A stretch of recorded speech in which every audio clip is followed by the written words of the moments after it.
June 26. 926 എന്ന് പറഞ്ഞാൽ അത് പ്രതിസന്ധിയുടെ കാലഘട്ടം, വല്ലാത്തൊരു പ്രതിസന്ധിയുടെ കാലഘട്ടമാണ്. എന്ത്?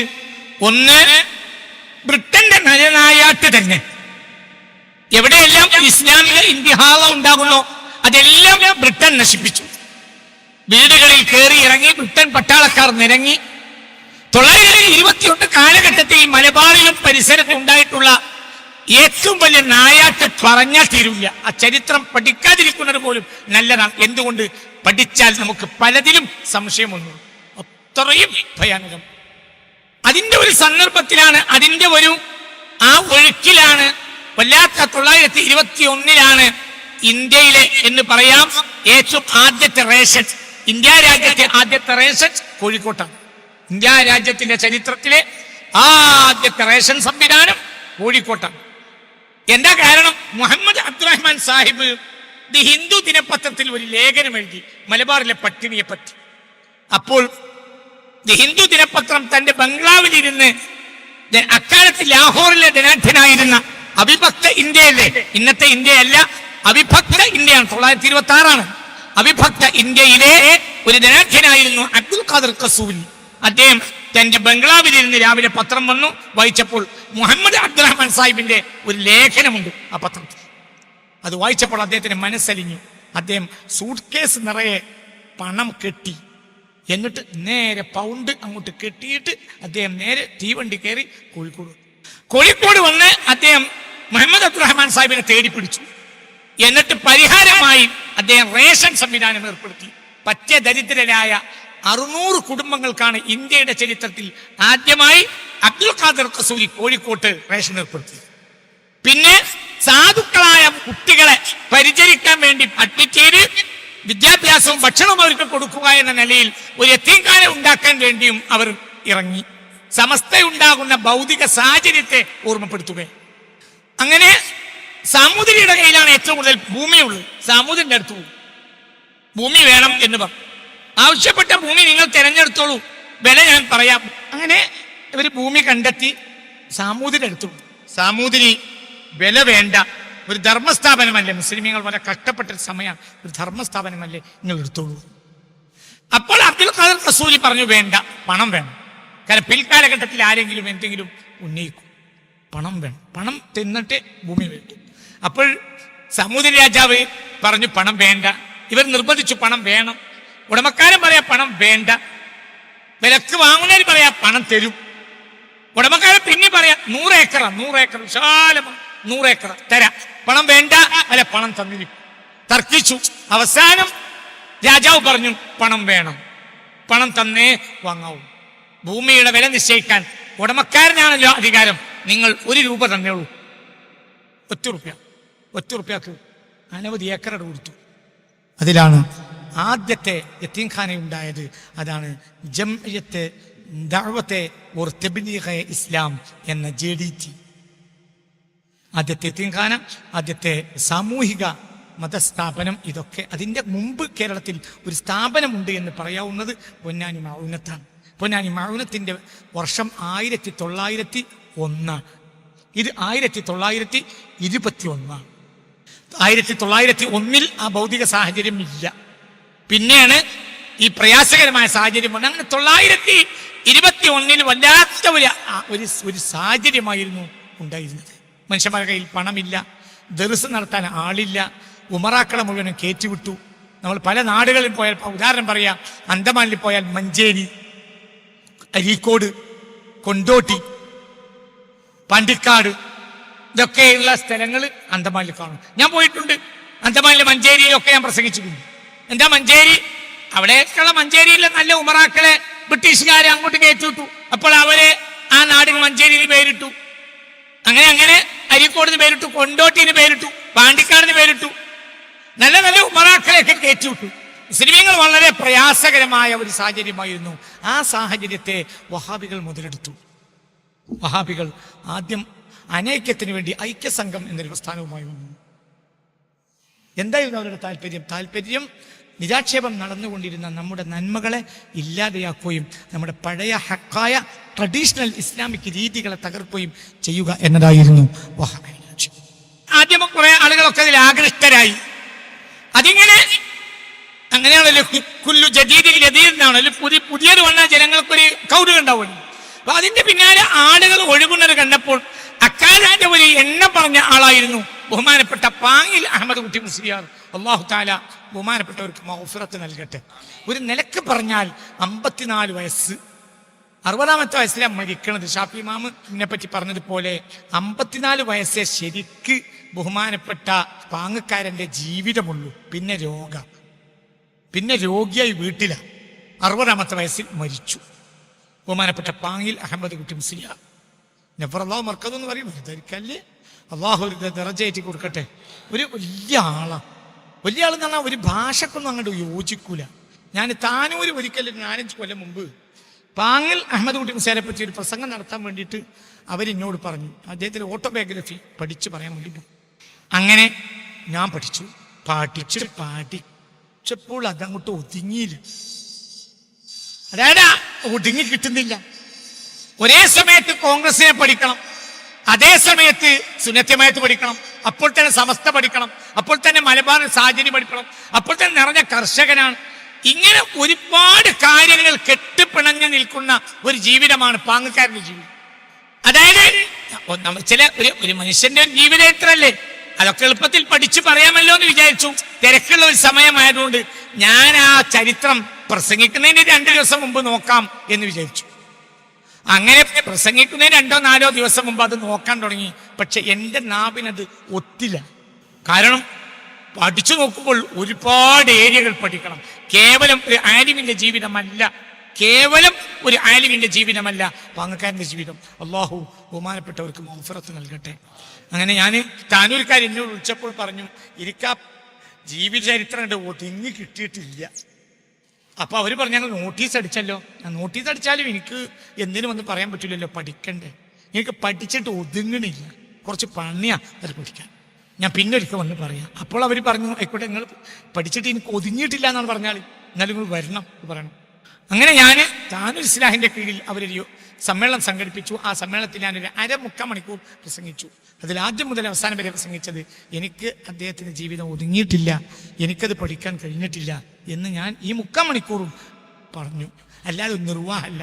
കാരണം സ്വാതന്ത്ര്യ സമരം, കോൺഗ്രസ്, സമസ്ത, അതേപോലെ തന്നെ സാമൂഹിക സാഹചര്യങ്ങൾ, ഇങ്ങനെ ഒരു സ്ട്രഗിൾ ലൈഫ് എന്ന് പറയാൻ അങ്ങനത്തെ ഒരാളെ അത്ര ലെജൻഡാരാണ്. ഇപ്പൊ ശംസുലമ്മ വലിയ ആളാണ്, പക്ഷെ പാങ്ങക്കാരൻ അഭിമുഖീകരിച്ചത് പോലത്തെ ഒരു പ്രശ്നം ബഹുമാനപ്പെട്ട ശംസുലമ്മ അഭിമുഖീകരിച്ചിട്ടില്ല. എന്തുകൊണ്ട്? ശംസുലമ്മക്ക് വരുന്ന കാലം അഅ്വാനി നുസറാ ഉള്ള ഒരു കാലഘട്ടം. പാങ്ങക്കാരൻ ഒരു വെള്ളം കുടിച്ചപ്പോൾ പറഞ്ഞത് ചരിത്രമുണ്ട്, എന്നെ ആപ്പിലാക്കി, വെള്ളത്തിൽ വരെ സിഹർ ചെയ്തു, മസ്ഹൂറായി, രോഗിയായി, പിന്നെ വീട്ടിൽ പ്രയാസത്തിലായി, അങ്ങനെ മരിച്ചു. പാങ്ങിൽ അഹമ്മദ് കുട്ടി മുസ്ലിയാർ കേരളത്തിലെ ചില ധനാഢ്യന്മാർ കൂടിയാണ് പാങ്ങക്കാരനെ സിഹർ ചെയ്ത് കൊന്നത് എന്നാണ് ചില ചരിത്ര രേഖകളിൽ കാണുന്നത്. ഞാൻ കണ്ടത് പറഞ്ഞു. ഇങ്ങനെയൊക്കെ അവർ വലിയ ആളാ, അവർ ലെജൻഡ് എന്ന് പറയാവുന്ന ഒരു വലിയ ആളാ പാങ്ങിൽ അഹമ്മദ് കുട്ടി മുസ്ലിയാർ. അവര് അക്കാലത്ത് മലബാറിൽ വളരെ സ്വാധീനമുള്ള സയ്യിദായിരുന്നു വരക്കൽ ബാലബി മുല്ലക്കോയത്തങ്ങൾ. അവരെ സമീപിച്ചു, അവർ ചേർന്നു. പിന്നെ ബഹുമാനപ്പെട്ട വാളപ്പുറം അബ്ദുൽ ബാരി എന്നവരുടെ ഉപ്പ കുഞ്ഞാമുട്ടി മുസ്ലിയാരെ സമീപിച്ചു, ചെറുശ്ശേരി അഹമ്മദ് മുസ്ലിയാരെ സമീപിച്ചു. അവരെല്ലാവരും ചേർന്നു. കണ്ണിയത്ത് അഹമ്മദ് മുസ്ലിയാർ, അള്ളാഹു അവരുടെയൊക്കെ ദറജയേറ്റി കൊടുക്കട്ടെ, അവരെല്ലാം കൂടി ചേർന്ന് ബിദ്അത്തിനെ പ്രതിരോധിക്കാൻ വേണ്ടി മാത്രം ഉണ്ടാക്കിയ സംഘടനയാണ് സമസ്ത കേരള ജമിയത്തുൽ ഉലമ. പിന്നെ പലതും ഉണ്ടായിട്ടുണ്ട്. നമ്മളൊരു അറബിയുടെ വീട്ടിൽ പട്ടിണിയോ പെങ്ങളെ കെട്ടിക്കാത്തതുകൊണ്ടോ മോളെ കെട്ടിക്കാൻ വഴിയില്ലാത്തത് കൊണ്ടോ ഒക്കെ നമ്മൾ ഗൾഫിൽ പോവും. അങ്ങനെ ഗൾഫിലൊരു കപ്പീലിന്റെ കീഴിൽ 1500-1200 റിയാലിന്റെ ശമ്പളത്തിൽ അങ്ങനെ ജോലി ചെയ്യും. 10 കൊല്ലം 15 കൊല്ലം 20 കൊല്ലം 30 കൊല്ലം ജോലിയായി, മക്കളെ കെട്ടിച്ചു, പെങ്ങളൊക്കെ കെട്ടിച്ചു. പിന്നെ ചെറിയ സൂപ്പർ മാർക്കറ്റൊക്കെ, ചെറിയ കച്ചവടം തുടങ്ങി, സൂപ്പർ മാർക്കറ്റായി, വലിയ വലിയ കച്ചവടക്കാരനൊക്കെ ആയേക്കാം. എന്നാൽ അദ്ദേഹത്തിന്റെ അടിസ്ഥാന ലക്ഷ്യം എന്ന് പറഞ്ഞാൽ പെങ്ങളെ കെട്ടിക്കലും 1200 റിയാലിന്റെ ശമ്പളമാണ്. എന്നതുപോലെ സമസ്ത ഇന്ന് കേരളവും കേരളത്തിന് പുറത്തും പടർന്ന് പന്തലിച്ച് നിൽക്കുന്ന മഹത്തായ പ്രസ്ഥാനം. പക്ഷേ അതിങ്ങനെ അങ്ങനെ ചെത്തി ഇപ്പം നമ്മൾ തേക്കിനെ ചെത്തിയ കാതൽ കിട്ടുന്നത് പോലെ സമസ്തയങ്ങൾ ഇവിടുന്ന് ചെത്തി പിന്നീടുണ്ടായതൊക്കെ അങ്ങനെ ചെത്തി കളഞ്ഞാൽ എൻ്റെ ഉണ്ണി എന്ന് പറഞ്ഞാൽ അത് വിദഅത്തിനെ പ്രതിരോധിക്കുക എന്നത് മാത്രമാണ്. അതിനുവേണ്ടി മാത്രം ഉണ്ടാക്കിയ ഒരു സംഗതിയാണ് സമസ്ത ജമിയത്തുൽ ഉലമ. അത് മാത്രം ലക്ഷ്യം. അതല്ലാത്ത ഒരു ലക്ഷ്യത്തിനും സമസ്ത ഉണ്ടാക്കിയിട്ടില്ല. അനവധി ദശാബ്ദങ്ങൾ വിദഅത്തിനെ പ്രതിരോധിക്കാൻ വേണ്ടി അല്ലാതെ സമസ്ത പ്രവർത്തിച്ചിട്ടും ഇല്ല. എന്റെ കുട്ടിക്കാലം, എന്റെ ജനനം 1967. എന്റെ കുട്ടിക്കാലത്ത് സമസ്തയുടെ ഒറ്റ പണിയുള്ളൂ. എന്റെ കുട്ടിക്കാലത്ത് എന്റെ ഓർമ്മ വെച്ച കാലത്ത് സമസ്തയുടെ വലിയ ഉലമാക്കളായ ശൈഖുനാ ശംസുൽ ഉലമ റഹിമഹുല്ലാഹുമായും തത്തുല്യരായ താഴെയുള്ള പണ്ഡിതന്മാരുമായൊക്കെ വളരെ വലിയ ബന്ധമുള്ള ഒരു ബാപ്പാന്റെ മകനാണ് ഞാൻ. അവരിൽ പലരും വീട്ടിൽ വരിക, താമസിക്കുക, കിടന്നുറങ്ങുക, ഇതൊക്കെ ബഹുമാനപ്പെട്ട E.K. ഹസൻ മുസ്ലിയാർ പാലക്കാടായിരുന്ന കാലത്തും ഇവിടെ കാസർഗോഡായ കാലത്തുമൊക്കെ കിഴക്കൻ ഏറനാടിനും പരിസരത്തുമൊക്കെ ഖണ്ഡന പ്രസംഗങ്ങൾ ഉണ്ടായാൽ എൻ്റെ വീട്ടിൽ വന്ന് താമസിച്ചിരുന്ന അനവധി സംഭവങ്ങൾ എനിക്ക് ഓർമ്മയുണ്ട്. എൻ്റെ കൂടെ ഓർമ്മ ഉണ്ടായിരുന്ന ഒരാൾ ഉമ്മയായിരുന്നു. ഉമ്മ കഴിഞ്ഞ വർഷം മരിച്ചുപോയി. അള്ളാഹു അവർക്കൊക്കെ മഗ്ഫിറത്ത് കൊടുക്കട്ടെ. വേറെ ഒരു പണി ചെയ്തിട്ടേ ഇല്ല, ഒന്നുമില്ല. മദ്രസ നടത്തും. എന്താ മദ്രസ അഹ്ലുസുന്നത്ത് വൽ ജമാഅ കുട്ടികൾക്ക് പഠിപ്പിക്കുക, അതാണല്ലോ ദീൻ. വേറെ ഒന്നുമില്ല. ഒരു അംഗനവാടി പോലും നടത്തിയിട്ടില്ല. മദ്രസ നടത്തും, ജന്നല പ്രസംഗം നടത്തും, വാദപ്രതിവാദം. ഈ 3 പണിയായിരുന്നു സമസ്ത ചെയ്തിരുന്നത്. അക്കാലത്ത് ഏകദേശം പള്ളികൾ പോലും സമസ്തയുടെ പേരിൽ രജിസ്ട്രേഷൻ ഇല്ല. എന്തുകൊണ്ട്? ജനാധിപന്മാരിൽ പല ആളുകളും ഉള്ളിലുള്ളാലെ സമസ്തക്കെതിരായിരുന്നു. എന്താ കാരണം?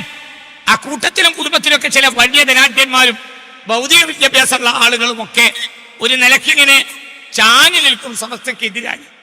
ഞാൻ പറയില്ലേ, കേരള ചരിത്രം കണ്ട ഏറ്റവും വലിയ ലീഡർ എന്ന് പറയാവുന്ന മുഹമ്മദ് അബ്ദുറഹ്മാൻ സാഹിബിനെ പോലും വഹാബികൾ സ്വാധീനിച്ചു, വശത്താക്കി.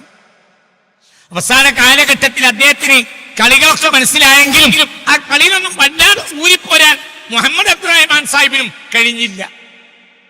കേരള ചരിത്രത്തിൽ ഒരു വയസ്സ് മൂത്ത സ്വാതന്ത്ര്യ സമര സേനാനി ഉണ്ടായിരുന്നെങ്കിൽ അത് ഈ മൊയ്ത് മൗലവിയാണ്. അദ്ദേഹത്തെയും വഹാബികൾ പിടിച്ചു. വഹാബികൾ എല്ലാ നിലയിലും നമ്മുടെ രംഗങ്ങളെ, സാമൂഹിക രംഗങ്ങളെ കൈയടക്കി. എല്ലാ രംഗത്തെയും കൈയടക്കിയപ്പോൾ അതിൽ നിന്ന് നമ്മുടെ ഉലമാക്കൾ പഴഞ്ചലും അപരിഷ്കൃതരും എന്ന ഒരു പേരും അവർക്ക് ചാർത്തിക്കൊടുത്തു. അക്കാലത്ത് സമസ്തയിൽ പ്രവർത്തിക്കുക എന്നത് ഏറെ വിഷമകരമായ ഒരു കാര്യമായിരുന്നു. ചേകന്നൂര് മണ്ടൂരിൽ പ്രസംഗിച്ചപ്പോൾ ഇനി ആർക്കും ചോദിക്കാം എന്ന് പറഞ്ഞു പ്രസംഗത്തിന് അവസാനം. അപ്പോൾ E.K. ഹസൻ മുസ്ലിയാരും എൻ്റെ ബാപ്പയും സ്റ്റേജിലേക്ക് കയറി ചെന്നു. ബാക്കിൽ നിന്ന് ആരോ എറിഞ്ഞത് പെട്രോൾ മാക്സിന് കൊണ്ടു. പെട്രോൾ മാക്സ് കെട്ടുപോയി. ബാപ്പയും ഹസൻ മുസ്ലിയാരും കയറുന്നത് ജനങ്ങൾ കണ്ടിട്ടുണ്ട്. അപ്പോൾ പിന്നെ കേസ് അവരുടെ 2 പേര് വന്നു. ഹസൻ മുസ്ലിയാരെയും ബാപ്പയെയും അറസ്റ്റ് ചെയ്തു. അനവധി കാലം ബാപ്പയും ഹസൻ മുസ്ലിയാരും മഞ്ചേരി കോടതിയിൽ കേസ് നടത്തി. ഇതൊക്കെ ചരിത്രം, ഇതൊക്കെ എനിക്കറിയുന്ന ചരിത്രങ്ങളാണ്. ഇഷ്ടംപോലെ ആളുണ്ട്, പക്ഷേ ആളില്ല. എന്തുകൊണ്ട്? ഈ വിദേഹത്തിന്റെ ഉള്ളിൽ നിന്ന് സമസ്തയെ സുന്നത്തമായത്തിനെ രക്ഷിച്ചു കൊണ്ടുവരിക എന്നത് ആ കാലഘട്ടത്തിൽ വളരെ വലിയ പ്രയാസകരമായ കാര്യമായിരുന്നു. ചില പണ്ഡിതന്മാർ പോലും ചില ഉമറാക്കൾക്ക് വശപ്പെതിരായി വെള്ളിയാഴ്ച ഖുത്ബ മലയാള ഭാഷയിൽ തർജുമ ചെയ്ത് പ്രസംഗിക്കുന്ന രീതിയും ആ കാലഘട്ടങ്ങളിൽ ഉണ്ടായിരുന്നു. എൻ്റെ ബാപ്പ സ്വന്തം മഹല്ലിൽ ജുമാക്ക് പോകാതെ ഇരുന്നത് 12 കൊല്ലാണ്. സ്വന്തം മഹല്ലിൽ 12 കൊല്ലം ജുമാക്കില്ല. എന്തുകൊണ്ട്? മഹല്ല് പള്ളിയിൽ ഈ പരിഭാഷ ഉണ്ടായിരുന്നു. എല്ലാ സ്വാധീനം, വിദേഹത്തിന്റെ ഒരു നിലക്കുള്ള സ്വാധീനം. പക്ഷേ അള്ളാഹു നമുക്ക് അനുഗ്രഹം ചെയ്യും. അള്ളാഹു റഹ്മത്തിന്റെ വാതിൽ നമുക്ക് തുറന്നു. ലക്കൽ ഹംദ് ലക്കൽ ഹംദ് ഹംദൻ കസീറൻ ത്വയ്യിബൻ മുബാറകൻ ജസീലൻ ജമീലൻ ദായിമൻ ബിദവാമി മുൽക്കില്ലാഹ്. അൽഹംദുലില്ലാഹ്. ബഹുമാനപ്പെട്ട അഹ്ലുസുന്നയുടെ മക്കൾക്ക് അള്ളാഹു സുബ്ഹാനഹു വ തആല അനുഗ്രഹം ചെയ്യും. ധാരാളം പണ്ഡിതന്മാർ നമുക്കുണ്ടായി.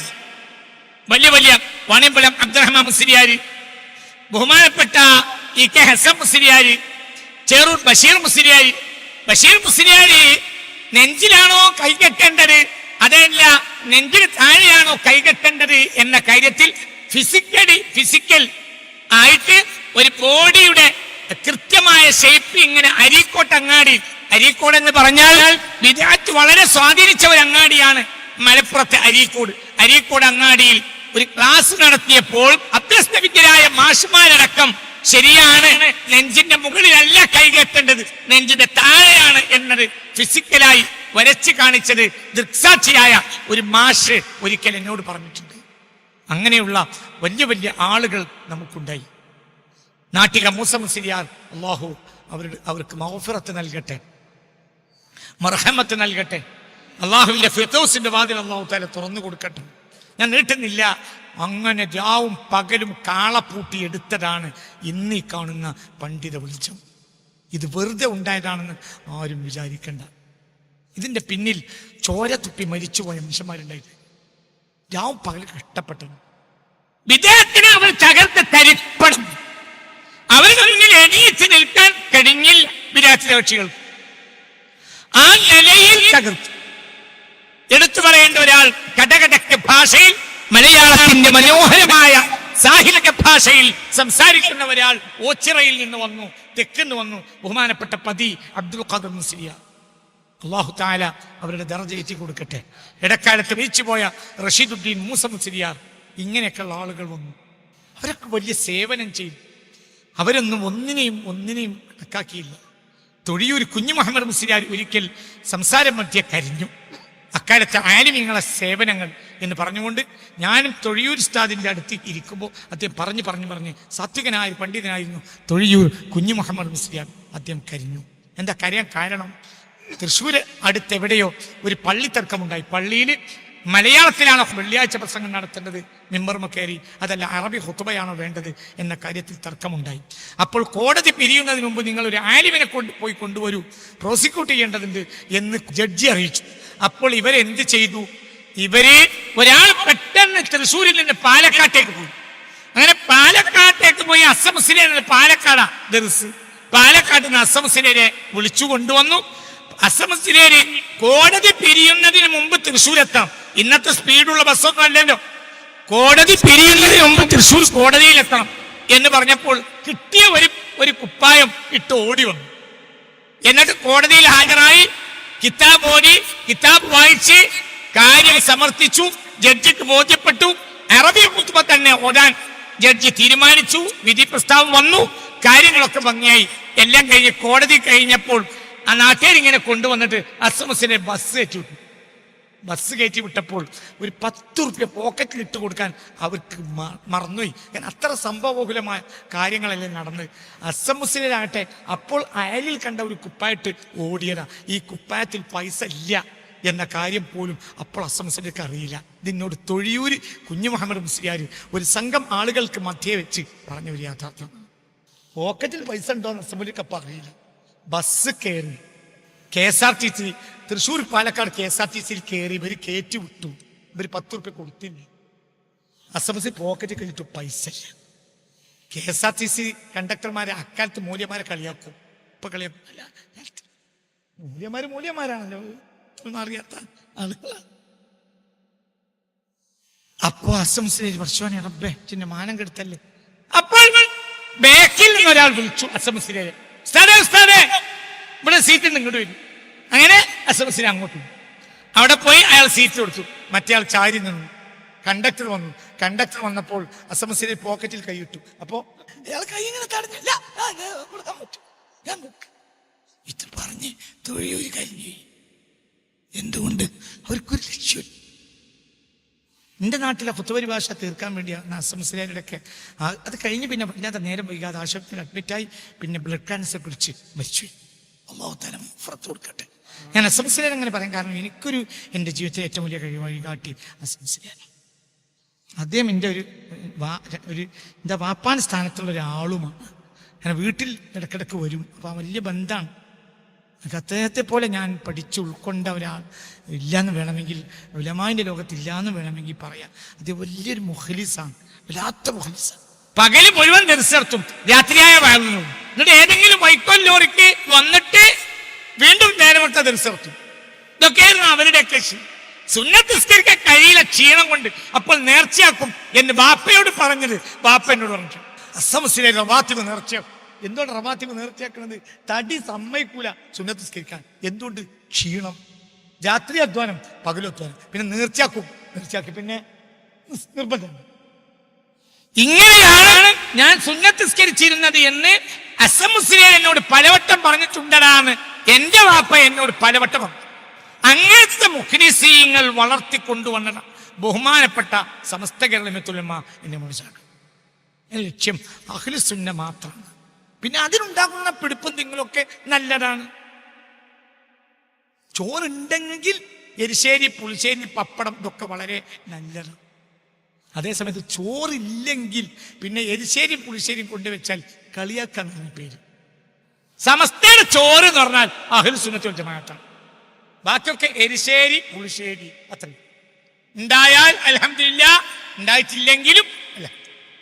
മറ്റൊക്കെ ഈ ദുനിയാവിന്റെ മുകളിൽ നിന്ന് വജ്ഹുൽ അർദിലുള്ള കളികളാണ് ഇതെല്ലാം. വജ്ഹുൽ അർദിന് താഴത്തേക്ക് ബത്നുൽ അർദിലേക്ക് ഇറങ്ങിയാൽ പിന്നെ എന്താണ് ഇന്നു നിന്റെ കാര്യം നിന്നും ചോദിക്കൂല. നിന്റെ അഖീദ എന്താണ്? നീ ഇമാം ഷാഫിയെ പോലെ വിശ്വസിച്ചിട്ടുണ്ടോ? യാ ഷാഫിഇയ്യു, യാ ഹനഫിയു, യാ ഹംബലിയു, യാ മാലിക്കിയു എന്നാണ് മഹ്ശറിൽ വിളിക്കുക. അതിനും ഒരു തെളിവുണ്ട് എന്ന് യൗമനദഉ കുല്ല ഉനാസിൻ ബിഇമാമിഹിം എന്ന ആയത്തിന്റെ വ്യാഖ്യാനത്തിൽ ചില മുഫസ്സിരീങ്ങൾ രേഖപ്പെടുത്തിയതായി ഞാൻ കണ്ടിട്ടുണ്ട്. യൗമനദഉ കുല്ല ഉനാസിൻ ബിഇമാമിഹിം, നാം അവരുടെ ഇമാമിന്റെ നേതൃത്വത്തിൽ വിളിക്കും. യാ ഷാഫിഇയ്യു, യാ ഹനഫിയു, യാ ഹംബലിയു, യാ മാലിക്കിയു. അപ്പൊ ഇതിവിടെ നിലനിർത്തുക എന്നതാണ് അടിസ്ഥാനപരമായി സമസ്തയുടെ ലക്ഷ്യം. അതിനാണ് സമസ്ത ഉണ്ടാക്കിയത്. നമ്മൾ പുതിയ കാലഘട്ടത്തിലെ വിദ്യാഭ്യാസം എന്തിനാണ് ഉപയോഗപ്പെടുത്തേണ്ടത്? സമസ്തയെ എന്ന ലോകമാകെ എത്തിക്കാൻ ഇന്ന് നമുക്ക് കഴിയും. കാരണം നമുക്ക് ഭാഷയുണ്ട്, നമുക്ക് സ്കോട്ടിഷ് ഇംഗ്ലീഷിൽ അറിയും.